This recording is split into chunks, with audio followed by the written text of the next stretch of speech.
Hello friends and welcome to the inaugural episode of NQ Jazz, the podcast. This week featuring an interview between myself, Kyran Matthews, and the fine folks of Family Band, being the incredible Kim Macari, Riley Stone-Lonergan, Tom Rivière and Stephen Hanley.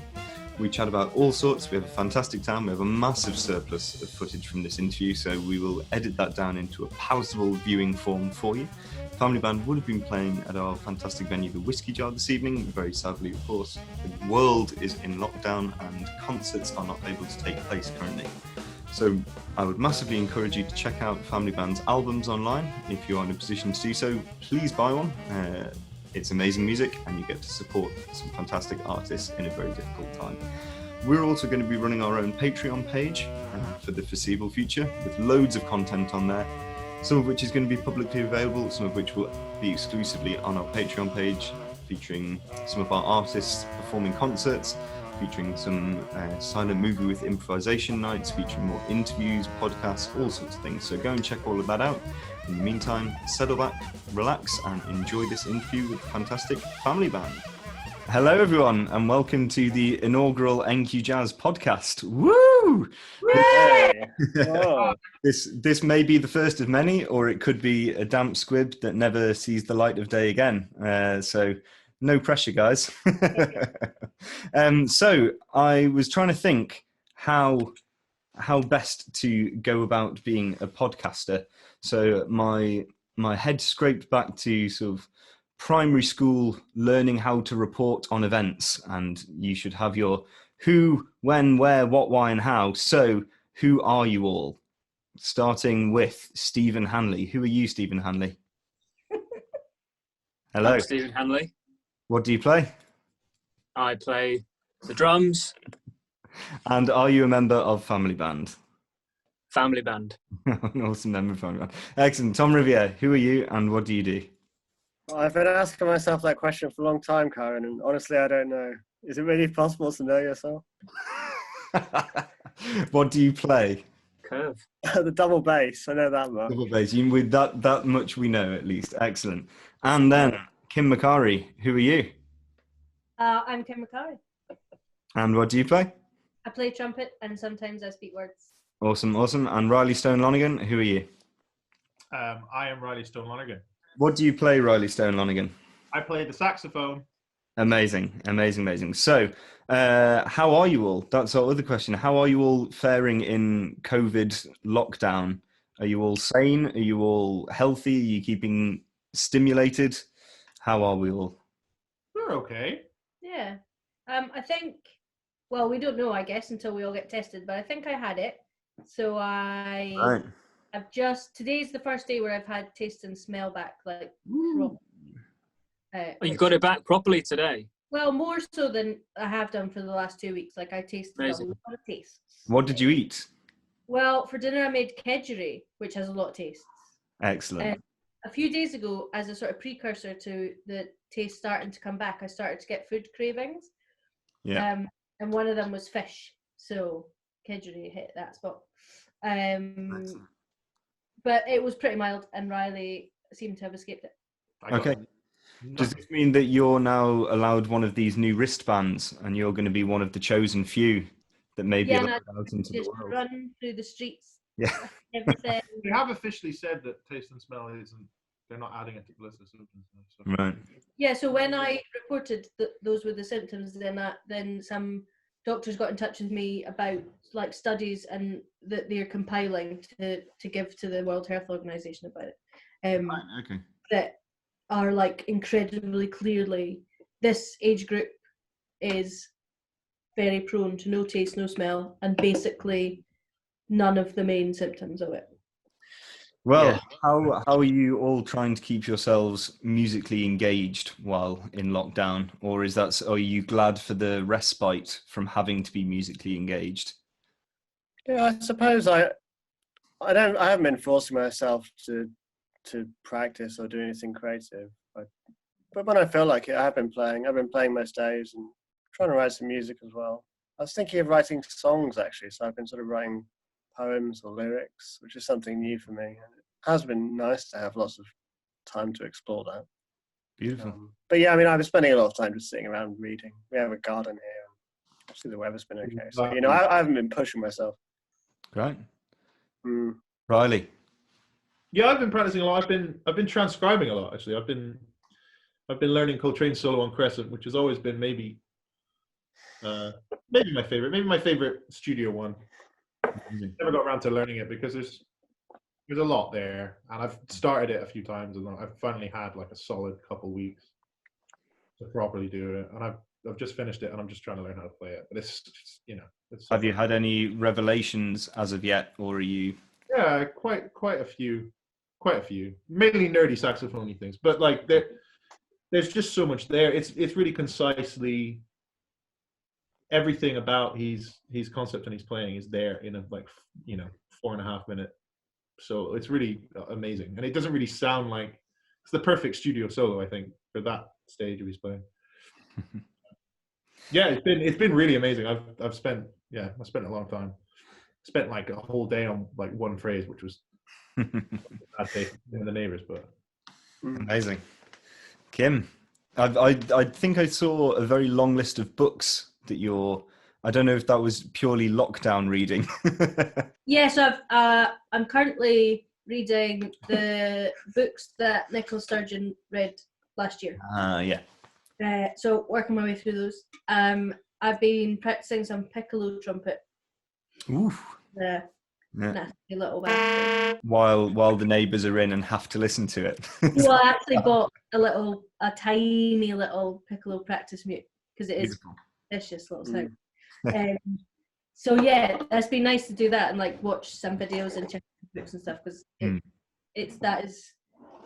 time is there. It is. Oh, there it is. Oh, John, give us a 2.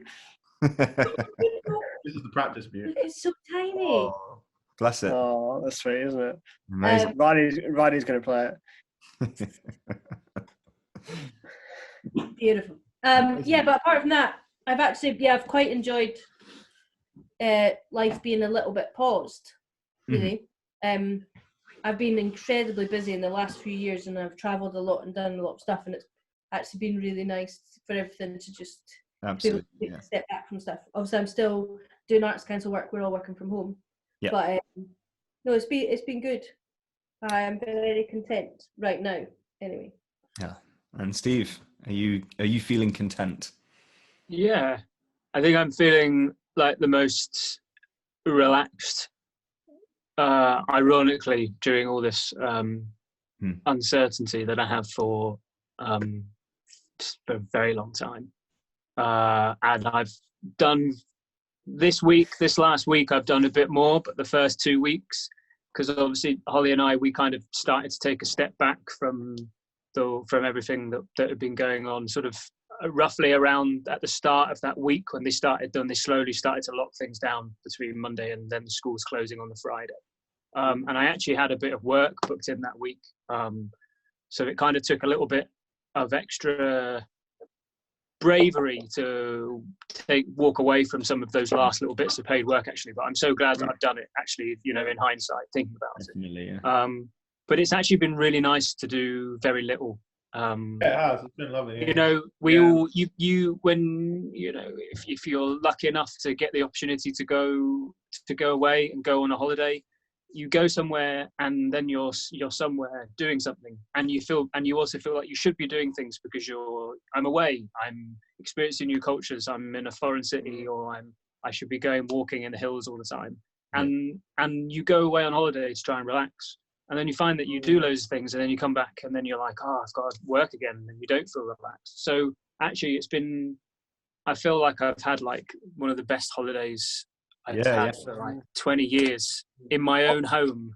I don't feel guilty about doing very little, but I feel inspired by everything that's going on around the world, and I feel, everything that's going on social media, and I think, the community that, the musical community here in Leeds, and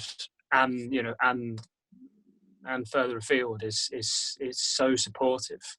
Everyone's checking in on everybody all the time. I'm getting messages asking how I am from people all the time that I would only see at jam sessions and things. It's amazing. There's some real community spirit going on at the moment. And it's amazing. Even though I'm in my home and I'm not leaving my home, I still feel maybe even more part of a wider thing than I have for a long time, ironically. You know, maybe not in face-to-face, but it's. Yeah, but yeah. that's what I'm saying, Riley. Well, I feel like I've hung out with my friends a lot more in the last couple of weeks than I have in fucking ages, you know? Yeah, Has definitely. it made any of you reevaluate how you might wish to structure your work and life and music and profit-making activities more, you know, self-advantageously afterwards, with a bit more care in mind, maybe? And yeah, I think I might just, after this, I'll stop booking gigs, stop practicing, stop composing, stop applying for funding. Just like, you know, keep things like they are now. we're going to finally take the advice that everyone's been giving you. Finally take the plunge on doing absolutely nothing. You know, I mean, that's inspiring, man. I hope I can keep it up. We'll see. I know. I feel good. I a few years ago did a sort of stock check and made some decisions and stopped taking, kind of cut down on the playing I was doing unless I was really engaged with it and stuff. And this has made me, well, firstly, it's made me really feel lucky that I work for the council, because that can continue. It's I think what someone said before is like, what it highlights for all of us is, and a lot of people have said this, that it's like, it's nice to relax without feeling guilty. Yeah. But the big red flashing light about the way that we, like, you know, equate self-worth or self-care or relaxation and that sort of thing, that guilt is about that productivity guilt thing. I'm hoping that at the end of this, people come out and they do have a sense of how important it is to, like, relax and have time for yourself. You know, feels like a good chance for a bit of a reset button. Yeah. I think it could be behaviors. I think doing nothing could be good as part of your artistic process anyway. It's like you're more in touch with yourself and your feelings. You know, things start to come out that you didn't really know were there. You know. Yeah. So you have time to really process things. You know, that's valuable. Yeah. Brilliant. Well, we're so often are not in charge of our own businesses or in charge of ourselves, that you feel like when there's an opportunity for you to be working, that you should be working, because you never know, the following week maybe you won't be, or the following month you won't be. But the thing is so often or not is, you know, and this is always the mad thing that we do, you know, around December. I'm sure we're all guilty of this, is that we just go, oh well, let's just like do as much as we can and just take everything that we have, and because we know January is going to be quieter, you know. But sometimes you can end up with a busy January, or you can end up with a busy, and then you just perpetuating that cycle. And it's like, oh, it will be quiet next month. Oh, it'll be quiet next month. You know, I mean, let's be honest, it's going to be quiet for fucking ages. But but we're all in it together. It's fine. Everyone's level, like me, Joe Lovano, we have the same amount of gigs right now. Exactly, it's amazing. Brilliant. But I mean, for me, like 3 weeks into my own sort of strict social distancing, you know, like I am finding that even when I'm practicing, I don't know, I am missing and playing, you know, playing here. It's great, but it isn't quite the same. And there is a part of me that is kind of missing playing with other people and being part of other things, being a part of a bigger thing, and doing a gig, because that's the benchmark that we set for ourselves, isn't it? You can spend like 10 hours in here shedding, but like go out and do and not play your best, or it's only after a gig you evaluate of how you truly feel about your own playing, you know.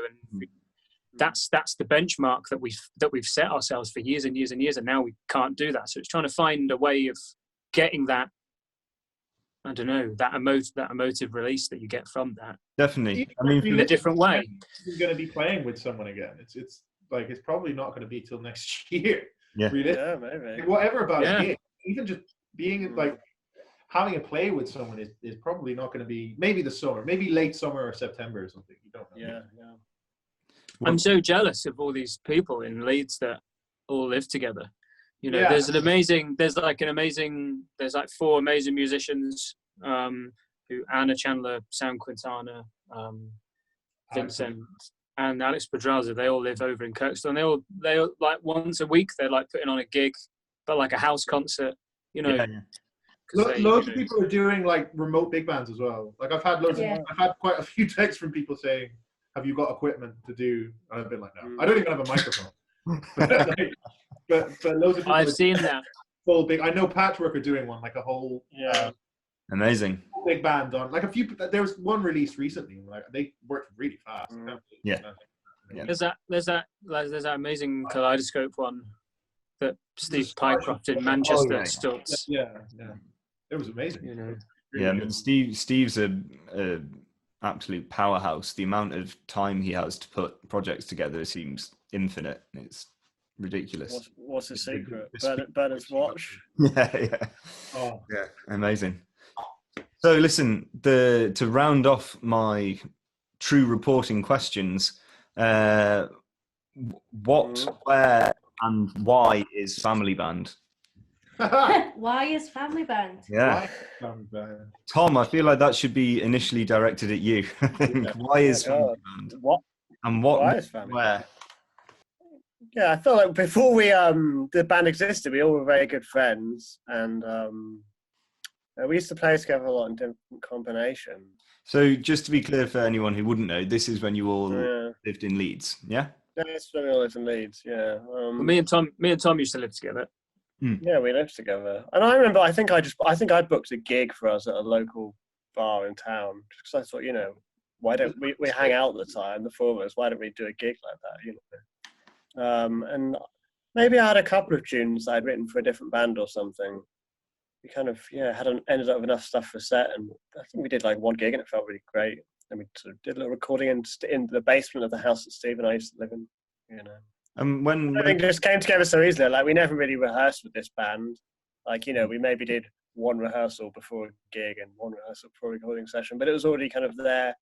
I think because we already had that connection, you know, and that's a really exciting thing. I think to start a project and then feel like there's instant connection there because it's, you know, it's like the music remains very immediate if you don't really have to rehearse. Yeah. So and I feel like it's still been like that. The band's always been like that in a way, like because even now we live in different places. Mm-hmm. Yeah, we don't play all was that this much. around 2012 or something around then that you would have joined? I don't know. I feel like it might have been later than that. Maybe 2013, maybe 2012. Yeah, I'd say 13 maybe. 7 years. I feel like it was like 2014. Yeah, because it was just before Kim and Riley moved away. Yeah, which was 2014. 2015? Yeah. I think it was 2015. I mean, I don't have a clue. Yeah. Doesn't matter. Cool. And so what's been the ethos with the sound world of the band?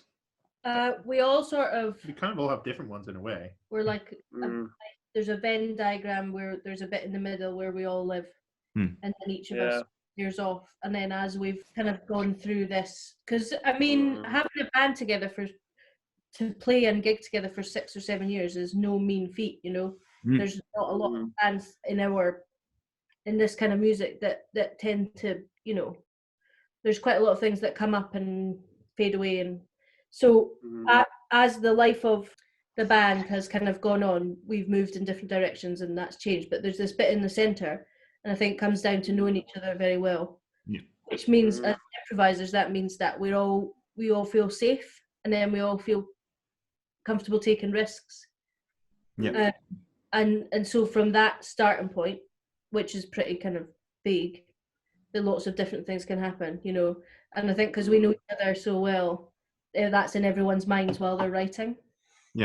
So it's kind of, sound has figured itself out, and actually probably figured itself out right from the start. As a, you know, without us thinking about it. Yeah, I think most of the music we write for it tends to have very little on the page as well, which means that there's much room for everyone else to be themselves. Yeah. Or bring what they want to bring to the music, you know. Mm-hmm. That definitely seems to be the stuff that works the best with this band. Yeah, at least live anyway, definitely. Yeah. This feels like a perfect place to maybe play the first track that you've picked out. Go for it, yeah. The audience can hear all this stuff that you're talking about. So this one's called, I might be mispronouncing, Rashtam and Scorpi. Scorpi. Scorpi. So That's a tune of Kim's, actually. Kim, would you like to tell us a little bit about this one before we listen? Yeah, so this is a little example of the family band as a sort of functioning dysfunctional unit. It's about a man called Rashtam and his pet Scorpion, which grew out of a little imagining that Tom and I had. Love to have a good imagining session. Yeah. Can be imagining. And partly to do with the fact that there's some scorpions that live in London Underground system because it's really warm. And Ant Law actually got his foot stung, I think at Victoria by a scorpion. Wow. Yeah. I mean, it was a tiny baby, scorpion. yeah. And so that then morphed into a whole narrative world of a man and his pet scorpion that he kept in a little bum bag. That's an important part of it, is that he kept it in a bum bag. Yeah. Sting people on the face in that. No, didn't sting anybody, but he did used to let it scurry on people's faces. Oh yeah, night. yeah. He used to crawl over them. Just, he was a cheeky little thing. I guess musically, it's a sort. I really like Jim Black and his writing, and it came, I think, from something that I heard him do, which was like messing around with time. So like instead of having really set time shifts or metric modulations, this thing of it just being a really fluid, like speeding up and slowing down being just part of it and being like a decision that can be made. So the whole piece is centered around quite a simple little melody. Yeah. Which is then, it's up to people in the band to like pull and push that in the tune, and then also while people are playing. So who has the most, like Tom, do you tend to lead the most of the tempo changes, or is it no, I think anyone can usually Steve. I mean, maybe Steve has the most power, I think. Okay. When we first started playing it was definitely I definitely maybe like dictate the path of where the tempos would go, but I think now it's kind of got to the point where it's definitely like a collective thing. It's quite a fun little game as horn players to like imply different speeds in your solo, and so then I think that's where it becomes interesting when you don't have really complex material, so you don't have to be thinking about it while you're playing, and then your ears can be open. So it's, as we've played this for a lot. So it's a nice thing. We have a bunch of material we've played for quite a long time, which tends to then just kind of open new doors and let things kind of, grow. And that's one of the nice things where it's definitely a collective shift now of that type of thing, Brilliant. And so this is a live recording. This is from your gig at Bim House last year? Year before? Last year. Beautiful. So that was part of 12 points. When we used to have gigs. back in the good old days.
Face, everyone. Oh. Woo.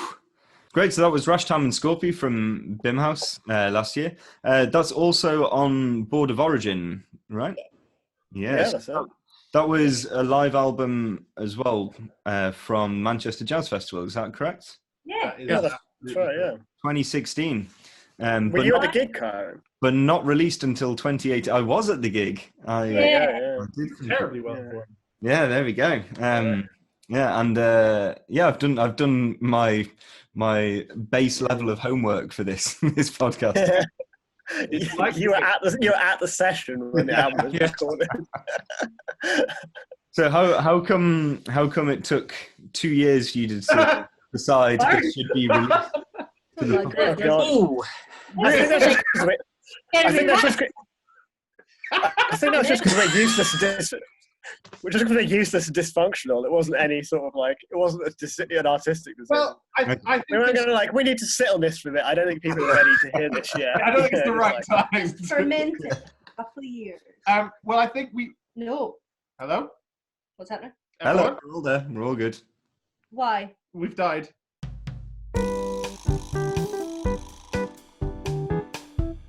Like what it probably all like stems from is that roughly like at the point that was just before that gig that we did was sort of like that. Riley and Kim had already moved to London. It was roughly around when Tom was going to be moving to London, and I think we were all kind of geographically in different places, obviously, but like we all kind of had our own things going on. But we were also still doing stuff on the Northern Line scheme of that year. So we had some gigs booked in up north. But also, like crucially, we weren't intending to release that as an album initially at all. We didn't No. even No. So, and it might have been recorded then, but we didn't even get the music for like a year.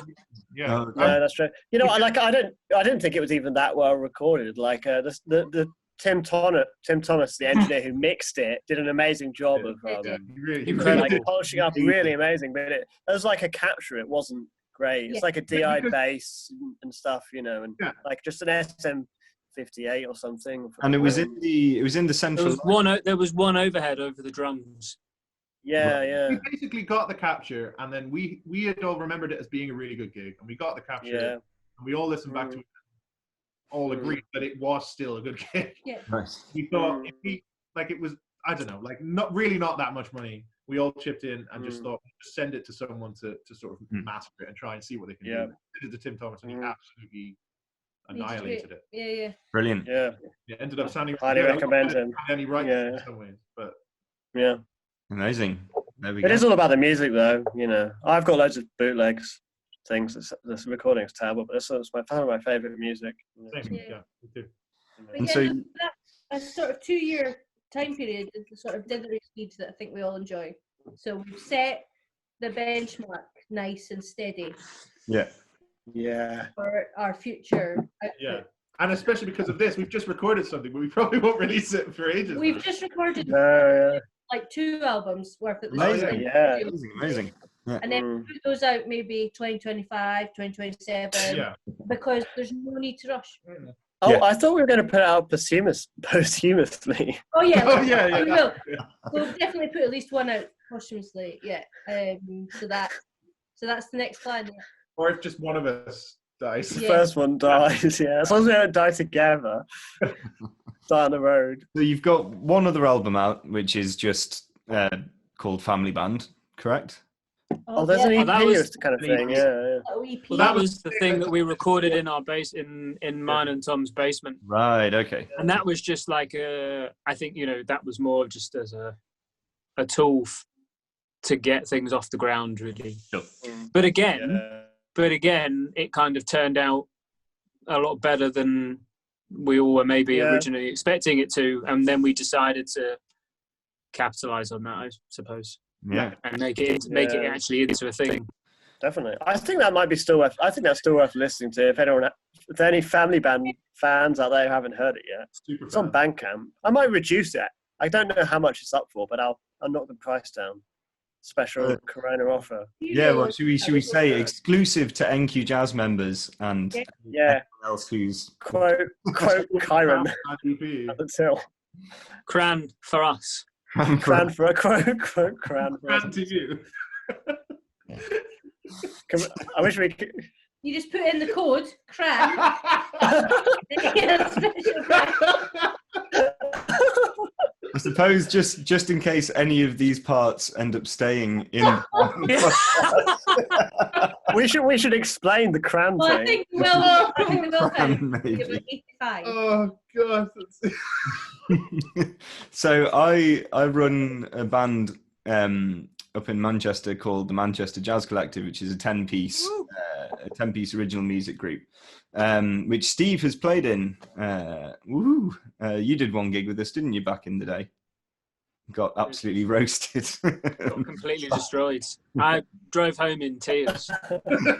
Oh, That no. was mostly because of Paul Baxter and Johnny Hunt. No, Paul Baxter just giving you no help whatsoever. For Alright, yeah. Yeah, just like swearing at me. just shouting and swearing at me. You know, so it was just like, well, I've got no hope. So But I applied for a gig over in Leeds with to a gentleman who I suppose should remain nameless. Yeah, Think so. definitely. Wrote a very polite, semi-lengthy email, and setting out my stall, asking for some gigs and whatnot. And my reply was, "Cran, not for us." And from henceforth, to this day, Kyran will be known as Cran. Yeah. Always. And I also am no longer allowed to play in Leeds. I'm on the blacklist for Leeds. Mayor sent you that. Yeah. Don't come to Leeds anymore. That's so amazing. we know if you're here. We know if you're in the city, and we will chase you out. What I find delightful about that exchange is that because I program gigs, I know the deal with, like, you never want to send an email that says no thank you, just don't want it, like, and we've set up a system where we get back to everyone, but it's a standardized email, and and it's kind of gentle. Something extraordinary. Yeah. No. And then even without the typo, like, that email's mental. Like, the fact that it's Cran is just demonic. It's just layers and layers. It's like an onion, and it just keeps coming. That's why it's lasted this long. Beautiful. I love it. With the typo, it's like a work of art, though. It is. This should be known as like the Cran cast, or like Crancast. Oh my god. Yeah. Cran or something. Brilliant. So, yes, that's Danny. So if people do want to buy your albums and support starving artists in the time of need, they can go to Bandcamp, correct? And they're both at the That's right, yeah. Board of Origin and the EP Family Band. Yeah, definitely. I've still got a box of CDs for Board of Origin left under my bed, so I can post those out. Yeah, brilliant. The CDs There's are like a 15 to 20 day dispatch time. Yeah. And you must disinfect them Yeah. very heavily upon receipt. I think I'm really proud of Board of Origin as an object, though. It's really like, so a friend of ours, Maria Altamora, did the cover art for it. I'm very, very proud of it. It just is a little kind of marker of time. And so there's that picture that Maria did for us, and then the inside, there you go. So those Hold it up a little bit, I would say. There you go. Yeah, beautiful. So those pillars are anti-aircraft devices. Oh wow. Shorelines. Oh, really? I didn't know that. And then on the inside cover, you've got this lovely little verse that Tom wrote, which now exists as part of, as the spoken word part of one of Poem for You. Did we ever did we tell Maria to do something to do with the sea? No. She came up with a couple of different options, really like diametrically opposed I options. feel like and we're then all we kind moved. of separately a little bit in love with the sea. And then there's a little Yeah, dedication in it so. that I'm really pleased about. We dedicated it to my uncle, who was an aviation engineer in the RAF, and he was also a tuba player. And So we had a brass connection, and then so unfortunately he died while it was in the manufacturing stage of the record, so it was like a few weeks away from seeing it, but it's like a lovely little thing. It just feels like I mean, considering it took us 2 years to get out. Sure. Exactly. So I mean, He was we fucked it, didn't we? Really? Ron was like hanging on for like an extra year. when we He was like, started, he's like, just a couple more months. it's definitely our own fault. The it was not anyone else's fault, but it exists as like a really nice object, and I think now with the way that people listen to music and so much being digital, I think for a lot of artists the physical copies are as much for us to have a tangible little measure of our work, than it is for anything else. So in that case it feels like a success. Absolutely. I think it's worth also mentioning that and giving a shout out to Maria, because she's kind of been with this band since the beginning. Yeah. When we first got together, she took those first photos of us that from when we all tried to go down a slide together at the same time. Oh yeah. I mean, it didn't. I mean, we all remember trying to do that when we were like 4 or 5 with your friends. It didn't work then. It certainly didn't work now. No. I was hilarious. And then she designed the album cover, and then she's also done the latest photo shoot that we did. She did the video for last year, and she did the video for Mao. Exactly. She's she's been she's just as much part of this arguably as the people you see on the screen. I was about to say she's arguably at our last more gig. than you. Sorry, Probably. She was actually an audience member at our last gig, was she not? Yeah. She was a third of our audience at our last gig. But that's a really nice thing of just like, I think the thing that makes the band work is relationships, and then there's a nice example of that extending out. Maria's known all of us for a long time, and so nice to have a little network of people when you make these decisions, and it always feels like there's a team effort there. This evening you would have been playing at the Whiskey Jar in Manchester had we not all been in remote lockdown. And I was trying to think during the week. I think you are the only band that would have played 3 times at our night in Manchester. The last time we played was maybe the best gig. Oh, that was such a great gig. It was a great gig. Yeah, you guys were amazing. It was definitely the best gig on that tour, I think. It's just so amazing. Like they were really, especially because we'd started doing spoken word, and it was kind of improvised.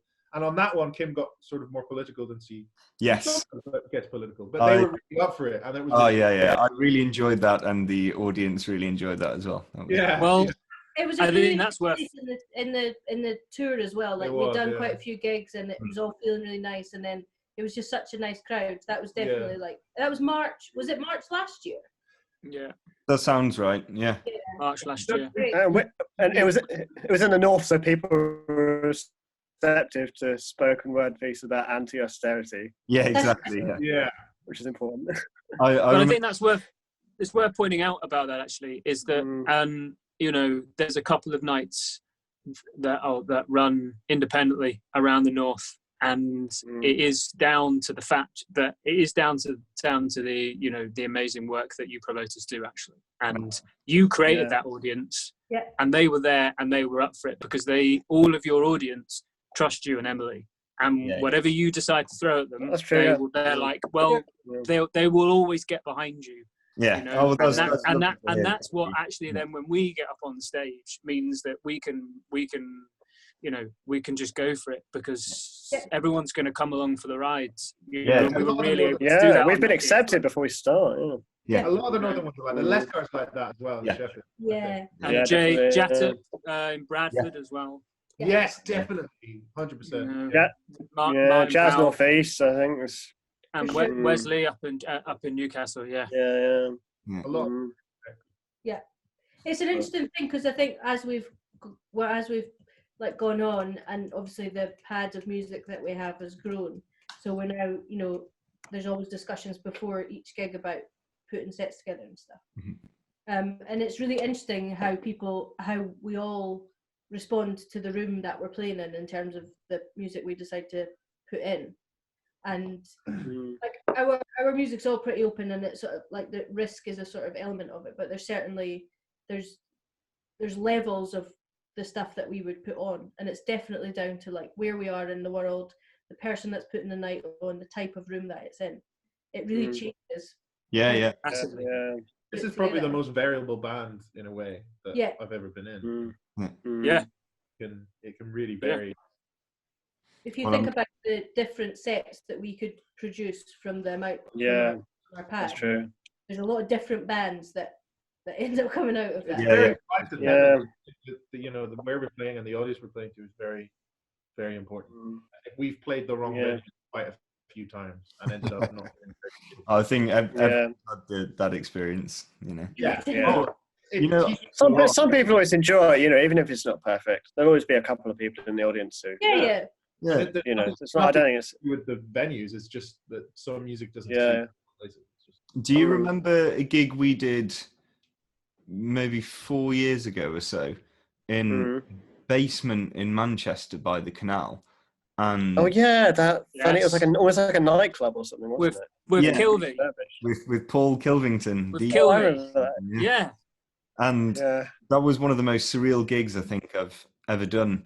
It was the bar's inaugural jazz night, and I don't think they'd advertised it, and one person turned up to this underground club, and the bar had no money to pay us at the end of the night because I forgot about that bit. They had no money taken over the bar. That was a really. One person didn't even buy a drink, like. It's like lime sodas the whole night. I think that one person was someone I met on the street outside and just said, because there's no one. Can you come in? That's the worst. One is the worst number, like, because if it's 0, don't do the gig. It's fine. Yeah, it was brilliant. I had a great time.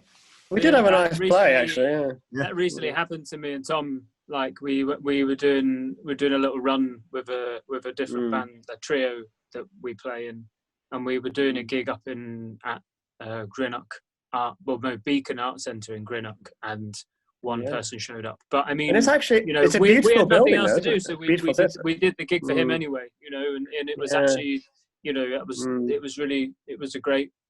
great, you know. It didn't matter to us. We were there. Before we were at the Whiskey Jar, NQ Jazz, we obviously were at the Wonder Inn for a year and a half. I like that. That was a great place. Amazing place. Kirsty Almeida, who people around Manchester will know as an amazing singer and songwriter and all that, ran this amazing warehouse space for a couple of years. And you guys were, I think, one of the first non-Manchester bands that came to play, which was great. It was great. I love that space. It was beautiful. So quirky and eclectic. And I remember for the first few months, it was basically being rebuilt every week. Come back and the room would be unrecognizable from the previous week. It was a really surreal experience. But in those early days of trying to grow an audience from scratch, and at that point Emily wasn't involved in the running of the night, and things took a steep upward curve after she don't do yourself down. You did work really hard, man. I did. I just didn't know what I was doing. But I remember there was one gig where there was literally a man and his dog was the audience. And it couldn't have been any more. And he went home at the interval. Who was the band? Did the dog stay? I can't remember. I would loved it if the dog had stayed. What kind of dog was it, Kyran? I can't remember. Was it Jim and Wilson from Friday Night Dinner? Yeah. I don't understand the reference. It's Mark. Me neither. No, there we go. I think that'll be really interesting to see whenever what happens in terms of promoting live music starts again.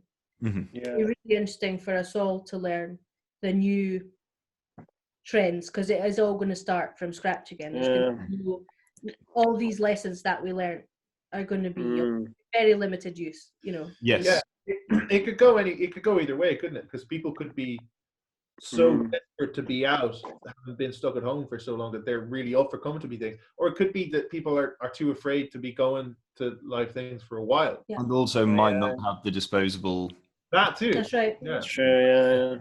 Yeah. With the same regularity anyway. Definitely. Yeah. I think it, and I kind of hope in a way that one of the things it does is it forces the whole the whole like music industry to think about like different income streams, because like everything's completely turned on its head, and none of us, there was no measure to predict that this was going to happen. Yeah. And then suddenly, you know, like from an Arts Council point of view, there's like lots and lots of things where I've been there for like 8 or 9 months, and in, you know, for the last, like, for the majority of that time, sometimes applications would come in about an organisation would want to sort out its like digital stuff, would maybe want to try out live streaming. And then it became a bit of a thread where you would see lots and lots of applications where for touring and for venues where live streaming would be a thing. It was a bit like a throwaway thing. It was like we'll do it, but it was like no one had any idea of the numbers, and no one was really like, it was just a kind of add.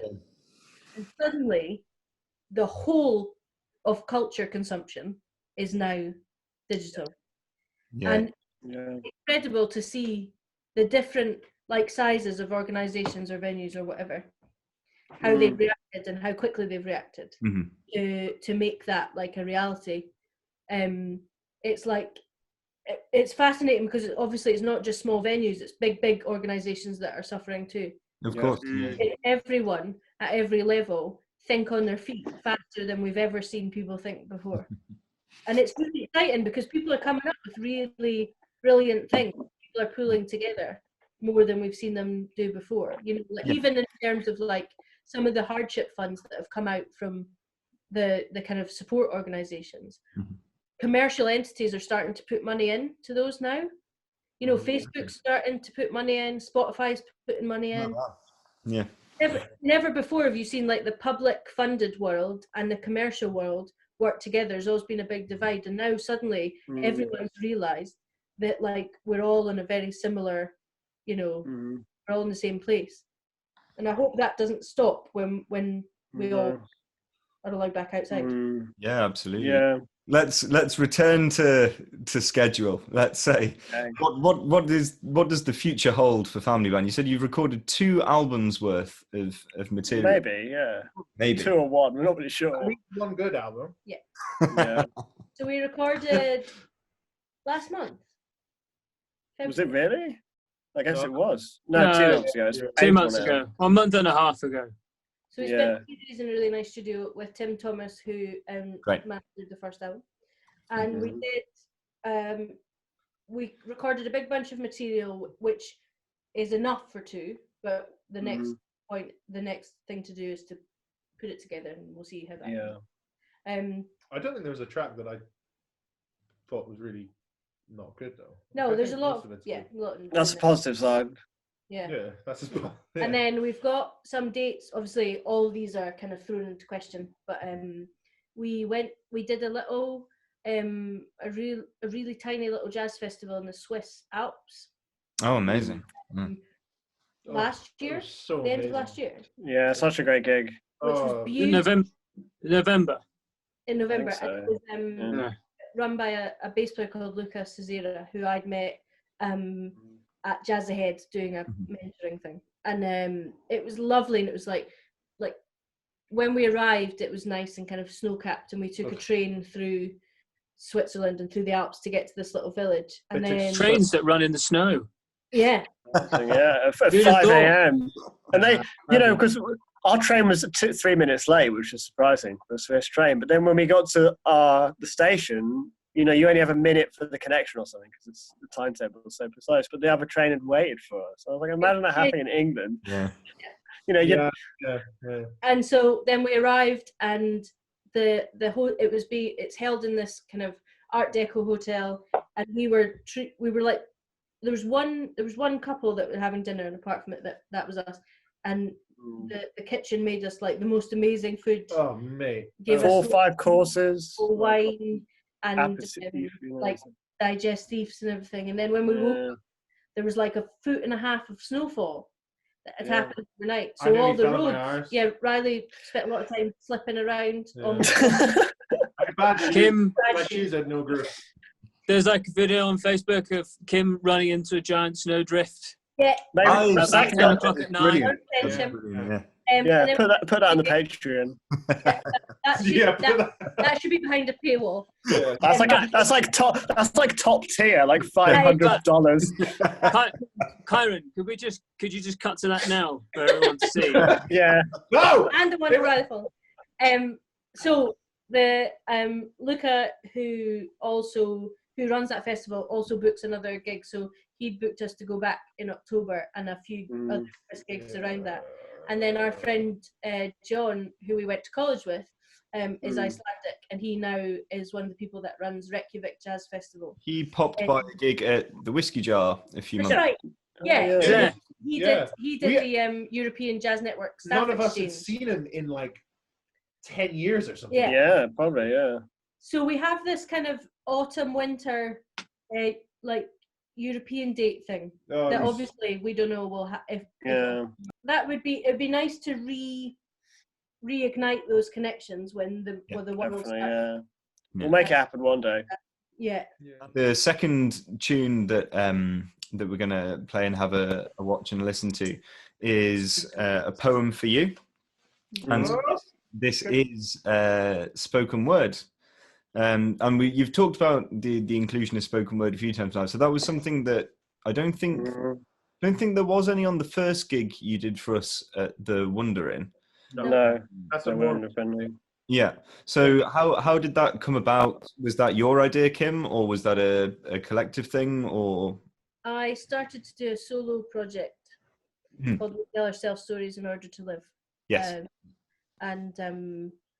Which was I was invited to do one of the solo sets at Jazz in the Round, which is a really great that family bands played at actually in London, where you have the setup is you have a kind of emerging band, you have a kind of established band, and then you have a solo, and the soloist does a kind of short set, like 15 minutes or something. And after we'd done the family band set, they got in touch and asked if I wanted to put a solo thing together for it. And so I did, on that gig, did a mixture of kind of storytelling and playing.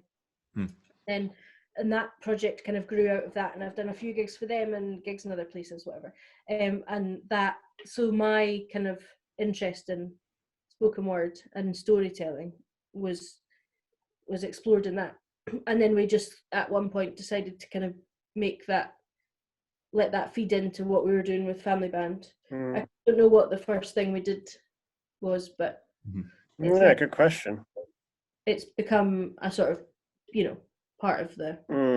There was the thing about the girl on the roundabout or something. The look, mummy, no hands. Was that something? Was that you? Did you write that, or was that something you found? No, so I did that for the first solo gig that I did, and it's it's written by a woman called Dilly Keane, who's in a trio called Fascinating Ida. So we did that. But also long before you did spoken word in family bands, like for this song for you, Tom had written a poem for it specifically, which is printed on the album, which again is long before Kim ever did spoken word. Yeah, exactly. Yeah. So it was just a natural fit. Once Kim started doing spoken word, it made sense to just her to recite the poem. Yeah, definitely. It was always always there. involved in the making of the tune, I guess. So. Yeah. lovely. Yeah. So this is a poem for you from the same Bim House concert from last year. Enjoy.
These shifting sands beneath your feet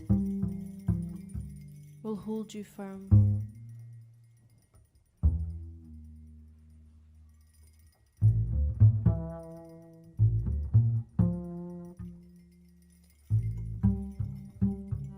Revel in your insignificance, you tiny flash of life.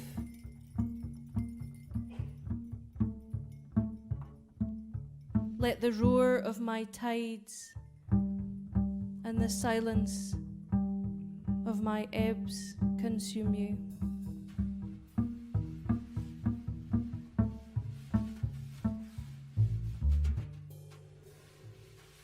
On waves I heard a cry.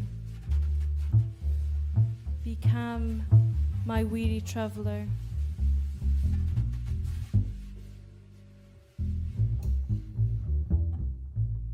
Surrender yourself to all that I am.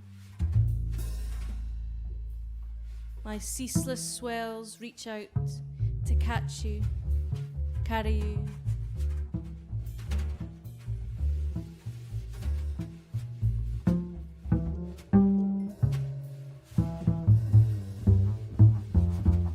Beautiful, terrible, eternal.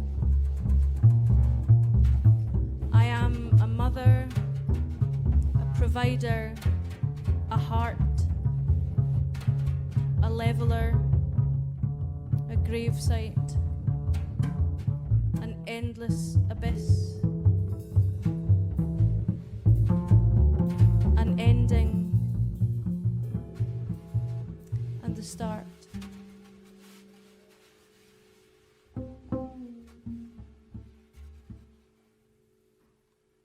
On waves I heard a cry. There is not madness, no sorrow, nor gladness, only space from sea to sky.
that was a poem for you. Thanks very much, guys. Beautiful, beautiful playing. We obviously cannot wait to have you back in Manchester when lockdown is lifted. It has been an absolute pleasure chatting to you all this evening. It's been lovely to see all your faces. To finish off, I would love it if you could all share to the NQ Jazz podcast world, which I'm imagining is going to be tens of thousands as a minimum. If you could all share something that inspires you outside of the world of music, that but inspires your music, drawing influence elsewhere, and then your hot tip for lockdown survival to share with the world. Steve, why don't you kick us off, please? I don't compose on my instrument. I compose on an instrument that's not an instrument that I used to play, but not in the same. I don't have the same relationship with that instrument as I have with the drums at all, or anywhere near as much knowledge or mastery of that instrument. But the way that I tend to compose, it's to do with like a sound world and moving that sound world around in different places, and it's all to do with the way that it sounds, not necessarily the way that it's analyzed. So, and I'm sure there's plenty of other drummers out there that will feel the same way and feel my pain. I can be like banging my head against a brick wall for like an hour and then realize actually that it's just a 2-5-1. But I'm not thinking about it in that way. I'm thinking about where I want the sound to go, or where I want things to be.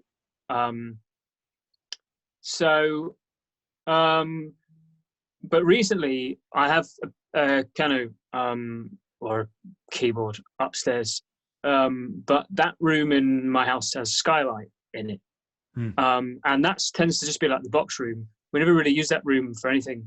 But I've sort of found myself the last couple of days, the weather's changed here a lot, very, very quickly and very, very dramatically. It's been raining like hell. Then it's sort of not been. We had like some hail earlier on today. Then it was like super hot and sunny. I've kind of enjoyed, in a way, just like taking myself up there and just like lying on the spare beds and just looking at the sky, watching all these different things go past. And maybe I'm only really thinking about it in this way right now, but I think maybe subconsciously I'd been thinking a bit about that before. So I'd be interested to see if some of my music that maybe I'll be writing in the future, I wonder if it will hark back to or maybe like conjuring up an image in that sort of way. I get very overly excited about the night sky. I was going to do astrophysics at uni if I didn't do music. Nice. And I just always get phenomenally blown away by any kind of night vista. Is just totally. Where I grew up in the country, there was just stars. Yeah. I could miss it. And the moon is like the simplest thing. You just see it in the sky almost daily, but I can sit and stare at the moon for absolutely. And if I go on nighttime walks, I'm very much in danger of staring at the moon and wandering off into the middle of the road because I'm not paying attention. I'm totally with you. There was an amazing. Went out the other night just to put the bin out. How exotic. And I mean, I live in Leeds, and I live pretty close to the city centre. And like most of us, we all live in cities. There's a lot of light pollution, but the sky was really, really clear, and I could see loads and loads of stars, and that's the first time I've seen that for a really long time, actually. And that you don't get to see that very often, actually. So that was quite that was kind of an amazing sight, actually.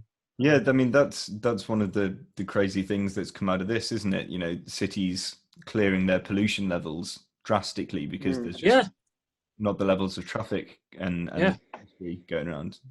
So totally. More night skies, amazing. But I suppose the thing that's getting me through, all these guys know what the answer to this is probably going to be, but it's definitely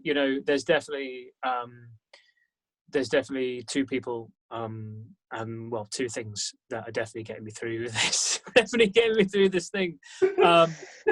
First is my incredible partner. She took the very brave decision to leave a really great full-time job working for Leeds University a year or bit so ago, so we could go on an amazing trip to Japan that we did last year. Yes. I'm so glad we did that last year before, Yeah, true. so glad it was last year, and not because we would have just left today. Today was a day a year ago.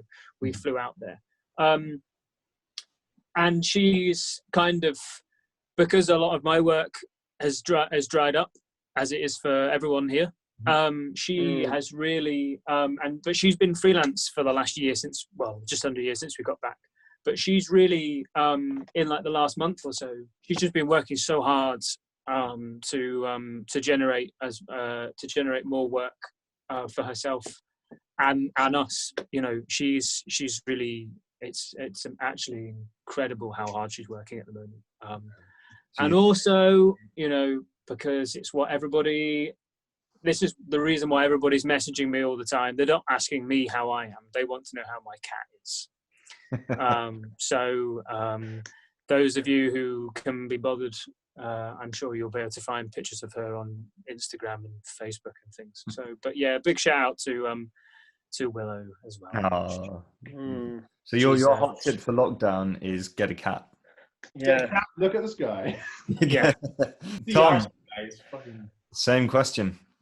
You know what? Around the time that Family Band started, I was sort of like desperately in love with someone that had no interest in me. And for some reason, I don't know why, but I find that a very fruitful situation to be in when it comes to kind of like artistic creation. I think that's just something about me personally. I'm not saying anyone should go and do that. No. I remember writing a lot of the music with this person in mind at the time, and some of the music was Family Band. So I don't know what to take from that in a way, but maybe there's something about the people around me in my life, whatever relation I have to them, or maybe my own deluded fantasies potentially.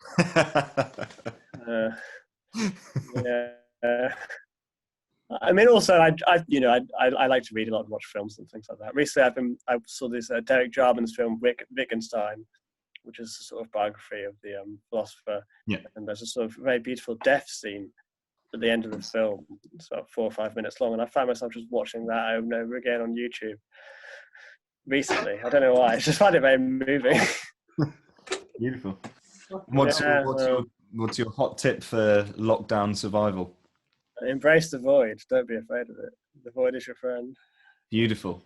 The things I like to enjoy that aren't music are, I guess, video games is probably the main one. I adore video games, always have, and a lot of what I write and play is influenced a bit by that. Also, I love reading sci-fi. I love sci-fi of all types. I love reading, so all books. That helps with concepts and names for tunes, is things like that. My favorite authors are like Ian Banks, Philip K. Dick.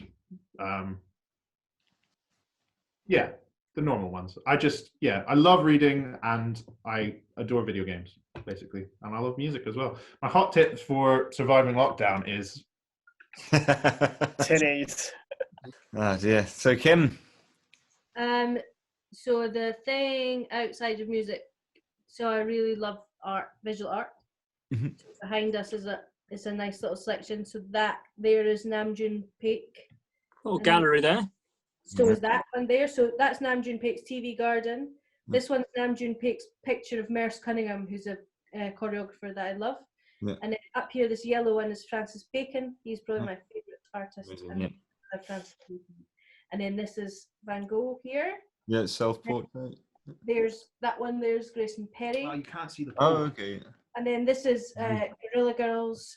And then right at the top is my favourite picture of all time, which is Francis Bacon's Head 6, which I first saw in Leeds when I was there as a student. So I think my best memory of last year was I was in Paris at the start of December, and I was doing talks on gender politics and the arts, and there was a big exhibition of Francis Bacon at Centre Pompidou, and it's like the most pure feeling of happiness I've had in my adult life. It's been surrounded. There was like 60 works. The yellow one there was one of them. And now that I can't go outside anywhere, that memory is very nice. My hot tip for lockdown is read books. Read books. Just read loads of books and nap. Napping, that's a good one. Yeah. I also have been playing Dungeons and Dragons on Skype with some dear friends. When that's also fun. Beautiful. And 3 of us have been playing Animal Crossing, which is a very sort of relaxing experience, That's which good, takes place outside. So there's a vicarious element of sort of outdoor life when you can't go outside. So that's good too. Great. Yeah, sort of shit. What's yours, Kyran? Yeah, what's yours? My hot tip for surviving lockdown. What are your inspirations outside of music first? My inspirations outside of music. I didn't expect the tables to be turned. So, you have the power to strike this. You have the strike. well, like I said, You've lost control. You've lost control of the interview. You've lost control. It's like it's like Kathy Newman and Jordan Peterson all over again. So I, like I said before, I was going to do physics if I didn't do music for my degrees. So I do watch lots of lectures and talks in my spare time, mostly on sort of fundamental theoretical physics, like where the world, the universe comes from, how it exists, why we should be here in the stars. Mostly questions that most people think of as philosophical, but approached with scientific method rather than pure philosophical exploration. But I'm also Quantum physics then, when it moves to philosophical discussion, is that what quantum physics is? that's one. It's quantum physics is maybe one thing that you could think of as that. I would say that's less philosophical because it's maybe more understood, or it's certainly exceptionally predictable. You can make more accurate predictions using quantum theory than you can with basically anything else. So in that regard, maybe there's less mystery about it. But the very core of quantum theory is like almost impossible for a human to get your head around, really. So in that way, it's got its mystery at the core as well. But things like maybe like Lawrence Krauss is an interesting physicist. You know, he's got if anyone is interested in this sort of thing, his talks on a universe from nothing is really interesting. How a universe can spontaneously just come into existence and have all the properties that our universe has, but with a sum zero gain. Like the entire energy of this entire existence can be thought of as zero, which seems obviously very counterintuitive. But yeah, they're the things that I get excited about and inspire me outside of music. And my hot tip for lockdown is get an allotment. You can go and cake yourself in horse manure like I did for half of the day. Are you there every day? I'm not getting there every day. Between myself and Emily, with one of us is there most days of the week. What are you getting out of it? Carrots? An aubergine, perhaps? An aubergine. Current One giant aubergine. Yeah. At this time of year, the only things that we're harvesting is like tons of rhubarb. But very soon, That's my favourite. Look at him, he's excited. Yeah. Soon our first load of onions will be ready. Now they're useful. We've got garlic in the ground as well, and all of our stuff that's all year round, like our raspberries and gooseberries and blueberries and red currants and cherry tree and Good life over here. yeah. Yeah. Currently our house is full of seedlings, so we've got 25 tomato plants, about 100 broccoli plants, because Emily got very excited with the seed plant. That's a great top tip for lockdown. Fill your house with plants. Keep the air nice and clean. I believe that Tom has a quiz for all of us. That's right, yeah. Oh, really? Tom, have you prepared a quiz? That's nice. Yeah, I prepared a quiz, yeah, so you just have to tell me the answer. Is it general knowledge? Is it multiple choice? Yeah. Let's say it's general knowledge. Yeah. Okay. So you ready? Okay. Yeah. Okay. What's your name? Family band. Where do you come from? Family band. Who is your first love? Family band. How do you find the hypotenuse of a right-angled triangle? Family Family band. When was the last time you felt the wind in your face and the hairs stand up on the back of your neck and realized finally that this was the happiness you never knew you wanted? Family band. And finally, what are frogs? Family band. Well done.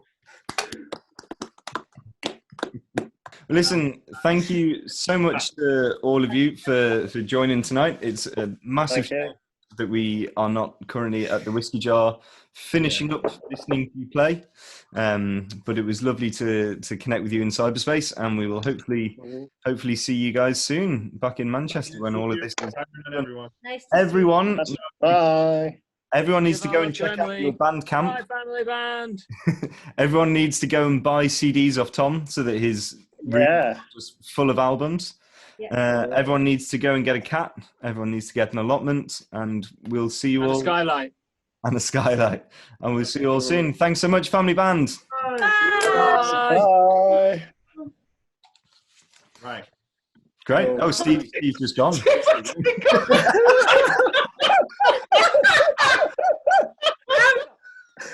That should be in the blooper reel.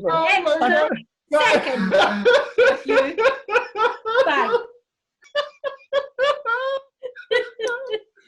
Oh, great.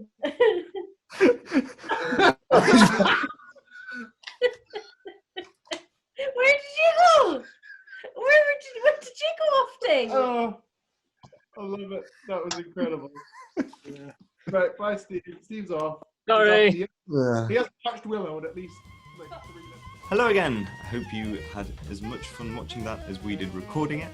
I would like to encourage you one more time to go and check out Family Band's amazing albums. I would like to encourage you to go and check out our Patreon. Myself, Emily, and Josh, the Yankee Jazz team, have been working really hard to create a fantastic program of digital content for you through the summer and until we are all able to be back in the flesh and enjoying music in its natural habitat. Until then, keep safe, and we hope to see you again soon. Bye-bye.